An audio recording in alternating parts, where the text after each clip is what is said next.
Hi all, welcome to Thangaponnu 24 carrot channel. இன்னைக்கு வீடியோவில் எதை பற்றி பார்க்க போறோம்னா, இன்னைக்கு தங்கம் ஒரே நாளில் ஒரு பவுனுக்கு 2208 ரூபா சரிஞ்சிருக்கு. இப்போ இந்த வீடியோ ரெக்கார்ட் பண்ணுற டைமில் ஒரு சவரன் 1,17,800 இருக்கு. நேற்று ஒரு கிராம் தங்கத்தோடைய ரேட்டு 15,010 இருந்தது. இப்போ எப்படி 14,700 ஆச்சு? பிசிஐ டேட்டானாலயா? இன்னும் ஃபியூச்சர்ல வந்து கோல்டு கம்மியாகுமா அப்படிங்கிறது எல்லாத்தையும் இந்த வீடியோல நம்ம பார்க்கலாம். அதுக்கு முன்னாடி நீங்க என்ன என்னோட சேனலை சப்ஸ்கிரைப் பண்ணலாம், மறக்காம சப்ஸ்கிரைப் பண்ணிக்கோங்க. உங்க ஃப்ரெண்ட்ஸ் அண்ட் ஃபேமிலிக்கும் ஷேர் பண்ணுங்க. அப்பதான் நான் டெய்லியும் போஸ்ட் பண்ற கோல்டு ரிலேட்டட் வீடியோஸ் உங்களுக்கு பாப்பப் ஆகும். என்னுடைய கண்டென்ட்ஸ் எல்லாமே பிடிச்சிருந்துச்சுன்னா வீடியோவை மறக்காம ஹைப் பண்ண மறந்துடாதீங்க. ஹைப் பட்டன் இந்த வீடியோக்கு கீழே 3 டாட்ஸ் இருக்கும். அதுல செகண்ட் பட்டனை கிளிக் பண்ணீங்கன்னா உங்களுக்கு இந்த வீடியோ ஹைப் ஆயிடும். ஆடி மாசம் முடிஞ்சு எல்லா இடத்துலயுமே ஆவணி மாசம் முகூர்த்தம் ஸ்டார்ட் ஆயிடுச்சு. ஸோ ஆப்வியஸ்லி கல்யாண பர்ச்சேஸும் ஸ்டார்ட் ஆயிருக்கும். கல்யாண பர்ச்சேஸ்னாலே முக்கியமானது கோல்டு தாங்க. ஸோ எல்லாருமே கல்யாணத்துக்கு பிரைடல் கலெக்ஷன்ஸாக இருக்கட்டும், மாப்பிள்ளைக்கு சீர் செய்யறதா இருக்கட்டும், இல்லை கல்யாணத்துக்கு சீர் செய்கிறவங்களா இருக்கட்டும், எல்லாமே வந்து இந்த மாதம் வாங்க ஸ்டார்ட் பண்ணியிருப்பாங்க கோல்டு. கண்ண மூடி திறக்கிறதுக்குள்ள நேற்றுக்கு ஒரு கிராம் தங்கத்தோடைய ரேட் 15,010 இருந்தது. ஆனால் இன்னைக்கு 14,725 கம்மியாக இருக்கு. இதுக்கெல்லாம் என்ன காரணம்? முக்கியமான காரணம் என்னன்னு பார்த்தீங்கன்னா, நேத்து ரிலீஸ் பண்ண பிசிஇ டேட்டா தாங்க. ஸோ பிசிஇ டேட்டானா என்ன? அது எதனால வந்து தங்கத்த வந்து அஃபெக்ட் பண்ணுது அப்படிங்கிறது எல்லாமே நான் லாஸ்ட் வீடியோல கிளியரா மென்ஷன் பண்ணியிருக்கேன். அந்த வீடியோ செக் பண்ணலனா மறக்காம செக் பண்ணுங்க. வீடியோட லிங்க் நான் வந்து மேல ரைட் சைட் கார்னர்லயும் தரேன். கீழ டிஸ்கிரிப்ஷன்லயும் மென்ஷன் பண்றேன். ஸோ இந்த பிசிஇ டேட்டா வந்து ரிலீஸ் ஆனதுனால தான் கோல்ட் ரேட் கம்மியா இருக்கு அப்படின்னு சொல்றாங்க.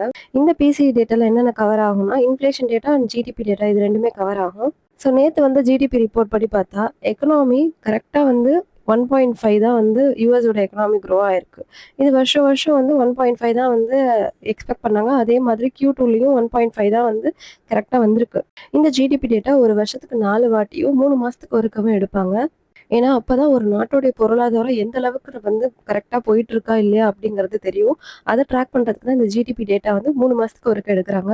இந்த ஜிடிபி டேட்டா போன வாட்டி 2.1 இருந்தது. இந்த குவார்ட்டருக்கு இது 1.5 வந்து கம்மியாயிருக்கு. இது கம்மியானதுனால ரிஃப்ளெக்ஷன் எங்க ஆயிருக்குன்னா, இன்ஃப்ளேஷன் கொஞ்சம் ஜாஸ்தியாக ஆரம்பிச்சிருக்கு. எப்பவுமே இன்ஃப்ளேஷன் அதிகமாச்சுன்னா டாலருடைய வேல்யூ வந்து வீக் ஆகும். ஸோ இந்த இன்ஃப்ளேஷனை பீட் பண்ணுறதுக்காக தான் ஃபெடரல் பேங்க்ல வந்து ரேட் ஹைக் நடக்கும்.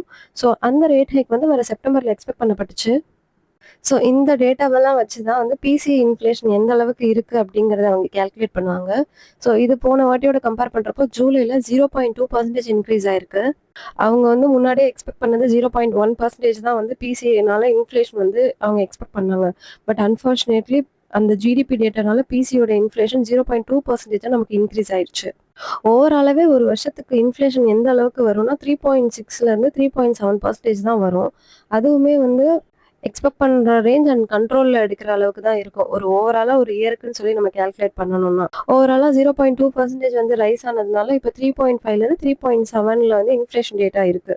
ஸோ எப்பயுமே இதை கண்ட்ரோலுக்கு கொண்டு வரணும் அப்படின்னு சொல்லிட்டு தான் ரேட் ஹைக் நடக்கும். அப்படி அந்த ரேட் ஹைக் நடந்துச்சுன்னா ஆப்வியஸ்லி கோல்டோட ரேட் நமக்கு கம்மியாகும். இது கண்டிப்பா குறையும்னு நினைச்ச இடத்துல 0.2% இன்க்ரீஸ் ஆயிருக்கிறதே வந்து எல்லாருக்கும் ஒரு சர்ப்ரைஸா தான் இருக்கு. பட் இது மட்டுமே வந்து ரேட் ஹைக்கு போதுமான பாயிண்ட்ஸான்னு கேட்டா கண்டிப்பா கிடையாது. இது ஒன் ஆஃப் த பாயிண்ட் ரீசனா கூட இருக்கலாம். ஸோ ஃபோர்காஸ்ட் பண்ணி வச்சது 3.6% தான் வரும்னு நினைச்சாங்க. பட் ஆக்சுவலி 0.2% இன்க்ரீஸ் ஆனதுனால இப்போ 3.7ல வந்து எண்ட் ஆயிருக்கு. பிசியோட இன்ஃப்ளேஷன் டேட்டா இப்போ 3.7 இருக்கு. ஸோ இது மட்டுமே ரீசனான்னு கேட்டால் கண்டிப்பாக கிடையாது. கோர் பிசிஇ ஒன்று இருக்கு. பிசிஇ இல்லாமல் வேற என்னென்ன டேட்டாஸ்லாம் இருக்கோ அது எல்லாமே கோர் பிசிஇல வரும். இது எல்லாமே நான் லாஸ்ட் வீடியோவில் வந்து உங்களுக்கு டீட்டெயிலாக சொல்லியிருக்கேன். இப்போ இந்த கோர் பிசினால நம்ம எக்ஸ்பெக்ட் பண்ண ரேஞ்சை விட ஃபோர்காஸ்ட் பண்ணது வந்து 0.2% கிட்ட ஈக்குவலாக தான் வந்திருக்கு. அவங்க என்ன எக்ஸ்பெக்ட் பண்ணாங்களோ அதே மாதிரி தான் வந்து 0.2%ன்னு சொல்லி ஃபோர்காஸ்ட் பண்ண மாதிரியே ஆக்சுவல் பிசியும் வந்திருக்கு. கோர் பிசியோட டேட்டா. கோர் பிசி வந்து ஆனுவலா 3.3% தான் ஓவராலா இருக்கும்னு கால்குலேட் பண்ணாங்க. ஸோ இப்போ வரைக்குமே இந்த 3.3% தான் ஓவராலா போயிட்டு இருக்கு கோர் பிசியோட வேல்யூ.